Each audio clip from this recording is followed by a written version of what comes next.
Alam mo, kapag may bagyo o lindol, hindi lang bahay ang tinatamaan, pati puso. Ako nga, minsan kahit prepared na sa gamit, nababahala pa rin kapag malakas ang ulan. Di ba, Chef? Kaya nga, same here. Minsan, kasi kahit alam mo na kung ano-ano yung gagawin mo, yung takot, yung parang nandun pa din, hindi ka pa rin prepared. Kaya gusto nating pag-usapan ngayon, paano ba maging emotionally, mentally prepared. Yes. True ka dyan, Chef. Kasi minsan, hindi sapat ang go bag kung hindi handa ang puso at isipan. Di ba? Tama. At para tulungan tayo maintindihan ito, kasama natin ngayon si Ma'am Lilibet Cruz, Social Science Professor ng New Era University. Ayan. Good Hello, morning, good Ma'am morning. Beth. Good morning sa Welcome magagandang again. Oh, syempre. Lagi na dito yan. Ayan, Ma'am Beth, paano po ba maihahanda ang isip at emosyon bago ang mga sakuna? Simulan natin dun sa ano ba yung nagiging pangunahing rason bakit ka natataranta o nagpapanik. Tama. Yan talaga, natural yan eh. Na kapag dumarating ang mga sakuna, natural na nagpapanik tayo. Correct. Totoo yun. Pero dapat, alamin natin yung kung ano yung sakunan dumarating sa lugar natin. Muna, Oo. diba? Halimbawa, kung nagbabaha ba yung lugar natin, kung pag dumarating ba yung bagyo, saan ba nagkakaroon ng baha, na malaking baha, no? O pag lumilindol kaya, o kaya kapag may mga iba't ibang kung ano-anong sakuna dun sa lugar na yon, alam natin dapat kung ano yung dumarating na sakuna sa lugar na ating tinitirhan. Bakit po ba kahit na handa sa gamit, may mga taong sobrang natataranta pa rin at nagpapanik Oo, nowadays? talaga namang kasi natural yung yung feelings natin na matataranta eh. Natural na kapag dumarating yung sakuna, ayan, kung ano-anong iniisip natin, ano. Pero dapat tulad ng binanggit ko, dapat alam natin 'yan. Dapat alam natin kung ano yung mga sakuna na dumarating sa lugar natin. Pangalawa, dapat may pagpaplano ang pamilya. Yes. Dapat alam ng pamilya kung kung ano yung dapat na gawin nyo pag dumarating yung sakuna, no? Tapos dapat meron din tayong alam dun sa mga balita. Bukas yung ating komunikasyon para sa mga balitang pangbansa natin o sa lugar natin. Yun yung isang bahagi na pinaka-importante na dapat nating alam. Oo, napaka-easy na ngayon kasi gawa nga ng social media. Ang bilis na nga mag-upload kagaya ng sinasabi Oo nga, ni, diba? ni Ate She. So, Ma'am Beth, kasi kami nung panahon namin, way back, throwback, ako talaga kasi na-experience ko talaga yung bagyo na yan, like, from Mount Pinatubo, kasi Pampanga ako. Bago nag-erupt yung Mount Pinatubo, nag-earthquake muna eh. Nag-earthquake muna. That was Oh, 1990. 91. Yun nga sabi namin, 1991. So, yung panahon na yun, wala pa talagang drills noon. So, kailangan, wala namang masyado talagang sirena. So, talagang biglang lang bumagyo. So, it happens. Siyempre, mayroon pa ako maliliit na kapatid, pang mga grade 2 at grade 1. Dahil ang nanay ko is nasa ibang lugar, tatrabaho, ang father ko.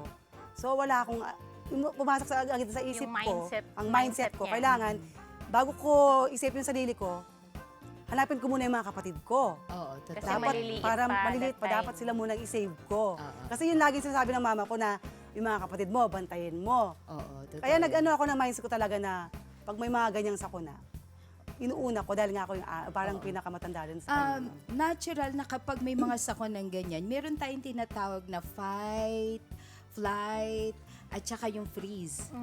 Diba? Anong fight? Kasi lumalaban tayo. Kaagad tayong kumbaga, yung dumarating na sakuna, lagi tayong kung ano yung maisip natin gawin, yun ang ginagawa natin. And that is part of fighting, right? Opo. Pero yung flight, basta ka na lang lumabas, minsan kasi tatalon ka na lang, Tama. o kaya lalabas ka lang, hindi mo pa inaalam Oo nga. kung nasaan yung mga dapat mong yung sakuna o kaya yung mga nangyayari sa paligid mo, no? Opo. Pag freeze naman, talaga namang may tao na kapag may nangyaring sakuna, Na ano na, natutulala. natulala. Oo. Hindi na Yun nila yung alam kung dapat saan nating sila. ma-overcome, no?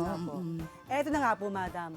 Paano naman po sa mga bata? Sila kasi yung kadalasang mabilis na natatakot kapag may bagyo at saka lindol. Paano po natin ipapaalam sa kanila na ganito dapat gawin? Huwag kayong matakot. Yun yung pinakamahirap Opo. na ma-educate natin yung mga bata kung ano yung nangyayari sa paligid Yes po. natin. Right. Una, dapat nandoon yung ating puso na maturuan ng maayos yung mga anak natin. Kasi tayo dapat yung kalmado. Okay? Unang-una tayo Oo, dapat. Oo nga. tayo dapat yung makitaan ng mga kabataan na kalmado, lalo na kung may maliit kang bata. Opo. No? So alam na nila dapat na, kailangan pag dumarating yung ganitong sakuna, okay, ay dapat ay ikaw ay kalmado, hindi ka agad nag-iisip ng kung ano-ano. Paano natin gagawin yun? Una, dapat sa pagpaplano kasama natin yung mga kabataan, no? Kapag meron tayong family hour, no? Pag may family hour tayo, dapat dinidiscuss natin, pag may dumating na lindol o may dumating na baha o kaya merong kung anong sakuna ang dumating, ano ang gagawin natin? So, dapat aware sila na meron talagang darating na ganung sakuna. Opo. Okay, information yan. Yes po. Pangalawa, dapat mayroong open yung communication natin sa mga kabataan. Halimbawa, saan kung dumindol, ano ang gagawin nila? Opo. Lalabas ba? Nabanggit kanina yung tinatawag nating duck cover and Opo. hold. Dapat may simulation tayo sa bahay. Di ba na nilalaro natin yung mga kabataan? Gawin din natin Opo. yun nang Tama. hindi sila natatakot na kung saan nagiging pamilyar sila sa ganong sitwasyon. Opo. Yun yung isa sa pag-educate natin sa mga kabataan eh. At yung pinakahuli, dapat alam ng kabataan kung sino yung tatawagan nila na malapit na kamag-anak Yes. nila. Dapat aware eh. Aware yung mga kabataan natin doon sa malalapit na kamag-anak, kapitbahay. Yan yung bahagi na dapat nating malaman eh. Tama. Ma'am Beth, kapag andun na sa gitna ng sakuna, no, ano ang mga simpleng paraan para manatiling kalmado? Ayan. Napakaganda ng tanong mo. Tayong mga matatanda ang dapat na unang mag-practice, mag-control ng sarili natin para maging kalmado. Kasi kung ano yung nakikita ng kabataan sa atin, yun yung kanilang ginagawa eh. Kaya kapag nakita nilang kalmado ka, makikinig yan sa'yo. Makikinig yan sa'yo at nafe-feel nila, kailangan ganito ang gawin ko. Tsaka yung simpleng pagbibigay sa kanila, kaya mo to. Ito yung gagawin natin. Pagbubus sa kanila na lumakas yung kanilang loob. O kapag ikaw ay nadapa sa panahon ng lindol, tumayo ka Oo nga kaagad. po. Kaya mo yan, nandito lang ako. Follow-up question po, Ma'am Beth. How about sa mga parents na nasa work, tapos syempre, hindi talaga may iwasan na mabahala. Kaya yung iba, pinipilit na puntahan ng mga anak nila. Ano ang dapat na ipaalala natin sa kanila? Uulitin ko, bahagi ng pagiging kalmado. Tama. Tapos, kailangan ng impormasyon kung ano talaga yung nangyayari sa lugar niyo. Ayan. Kasi hindi mo maiwasan pag magulang ka, ang una mong mindset talagang pupuntahan mo kagad pag alam mo pati yung area na yon malapit sa anak mo. Kunya, let's say, nasa school, pupuntahan mo eh. Oo nga. Tapos yun pala, ay baha. Paano kaya yun, di Alam mo, ba? merong mga pagkakataon kasi na as parent, lalo na yung mga career woman natin, naiiwan natin mga anak, ay kailangan din magtrabaho yung kanilang tatay, di ba? Opo. So, ang unang-una nating dapat gawin, kung tayo ay may mga maliliit na anak, huwag nating hayaang maiwan silang mag-isa sa bahay. Yun na nga, yun mismo. At kung talagang kailangan na iwanan natin sila, dapat i-entrust natin sila dun sa mapagkakatiwalaan nating tao. Kung may malapit tayong kamag-anak, dapat alam nila na yung anak mo naiiwan.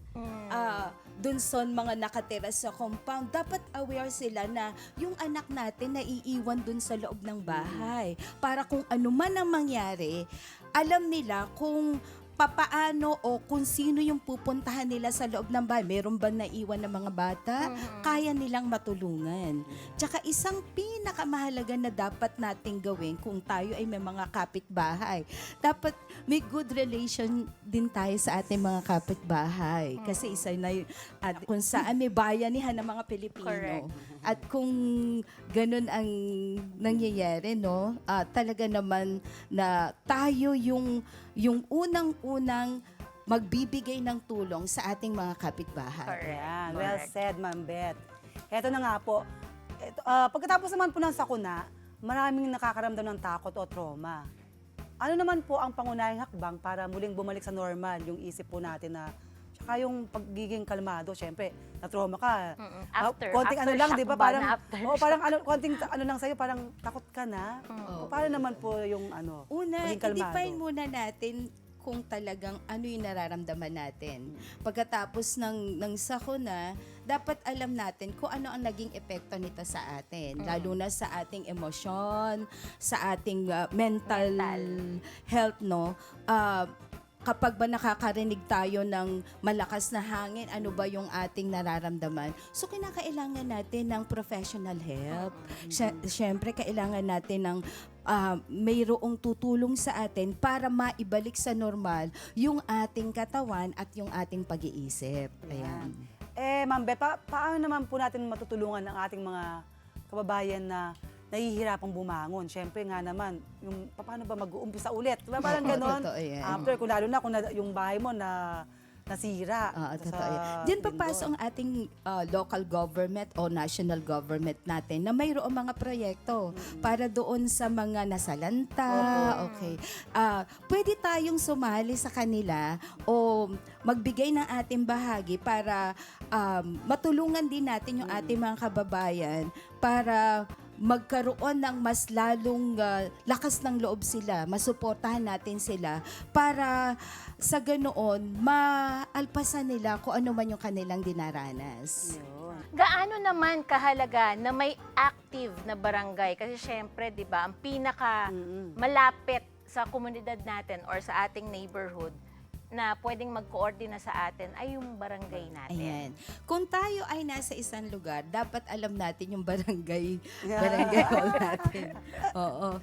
Alam natin yung number ng barangay. Tsaka yung capacity nung barangay. Oo. Ano At may natin. mga center tayo sa bawat barangay. Oo. Dapat alam natin kung saan yung center. Tapos sa bawat barangay o sa city hall ay may DPWH na kung saan tutulong talaga Naka-assign. para naka-delegate naman sa bawat municipalities kung ano yung responsibilidad nila pag dumarating ang mga sakuna. At ito na nga po, Ma'am Beth, sa gitna ng sakuna, paano po nakakatulong ang bayanihan? Ayan. Kanina nabanggit natin na kapag may tulong-tulong tayo at nagkakaisa, mas madali nating maaalpasan kung ano man yung sakanang dumarating sa atin. Kapag may bayanihan kasi, mas lalong napapagaan natin kung ano man yung dumarating na problema sa ating lipunan, sa ating mga barangay, at mismong sa tahanan natin. Paano naman po pwede itong mawala or malimutan kung puro panic lang? Ano dito ka? Takbo Yun ka ang dito. Ganun na. iintindihin mo. Kaya kailangan panatilihin natin ang pagiging kalmado. At kung saan, ang mga barangay kasi mayroong mga seminars para doon sa mga barangay na ano ang dapat nyong gawin pag dumarating ang sakuna. May mga flyers din sila, di ba? Na kung saan ay nagbibigay ng impormasyon para lalo tayong magkaroon ng karagdagang kaalaman kung paano natin poprotektahan ang ating sarili. At idadagdag ko na kapag dumarating ang sakuna, alisin muna natin yung kung halimbawa ay meron tayong na-acquire na ari-arian. Huwag muna nating isipin yun. Ang una nating isipin ay mailigtas natin ang sarili natin. Correct. Unang-una sa lahat, naisipin nyo na ang sarili natin ay dapat maligtas para doon sa mga kasambahay natin, sa mga anak natin, sa asawa natin. Yun ang pinaka-importante. May tamang paraan po ba para magtulungan ng komunidad habang sabay-sabay ding natatakot o nangangamba? Totoo. Tayo yung mag-aalala yan.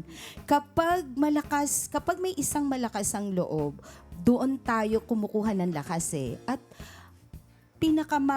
pinakamainam yung panalangin. Oo, totoo yan. Unang-una sa lahat na manalangin ka kung ano man yung gagawin mo para manatili kang kalmado. Totoo yan. At yung binabanggit natin kanina na ang bayanihan ay nakatutulong para ang ating komunidad ay mas lalong maging safe at mas magkaroon ng mga impormasyon para hindi agad-agad natataranta sa panahon ng sakuna. Yan. Ako kasi talaga yung iniisip ko kung iligtas ko yung sarili ko, pumapasok din sa isip ko yung mga fur babies ko. Siyempre, yung mga pusa ko, yung mga manok, Lahat, yung mga oo. aso. Di po ba? Baka Parang isipin mo yung mga TV, ha? Mahalaga sila. Isip ko rin yun. Yung aircon ko bagong bili. Siyempre, gano'n, di ba? Mahalaga sila, pero mas mahalaga ang buhay natin. Yeah. Kung mayroong dapat na unahin natin ang ating sarili, kung mayroong pagkakataon na mailigtas sila, pwede naman natin gawin yon. Kawawa ng Time. mga pusa. Oo, may time. Ayan. Yung attachment natin. nga. ano, Yes. oo. Pagkatapos po ng kalamidad, paano po natin palakasin muli ang social connection? Lalo na kung may naapektuhan na emotional. Kapag tayo ay naapektuhan, wag muna tayong manonood ng mga sa social Oo nga. media na kung saan mas lalong magiging down yung ating emotions. Mas maigi na totoo lang to, ang musika ay isang bahagi para magkaroon tayo ng therapy, para maibalik natin sa normal yung ating mga pag-iisip, yung ating mga emotions, no? Tsaka, for us to really gain our strength para sa ating mental recovery, kinakailangan talaga natin na tayo ay maalam dun sa mga sitwasyon, kung sino yung mga tao na ating poprotektahan, at kung yung ating paligid, dapat alam natin mismo kung ano yung nangyayari. Dapat may awareness tayo sa kung ano ang nangyayari sa ating paligid.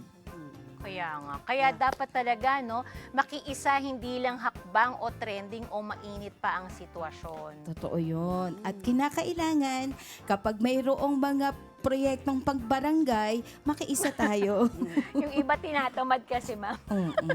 Hindi pwede naman tayong makisama kung ano yung ating maibabahagi, kung ano yung ating, halimbawa, maitutulong tulad ng mga medicines, Tama. di ba?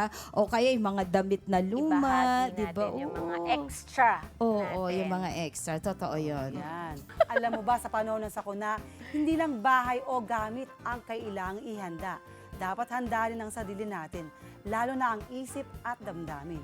At alagaan natin hindi lang ang katawan, kundi pati ang koneksyon sa mga tao sa paligid natin.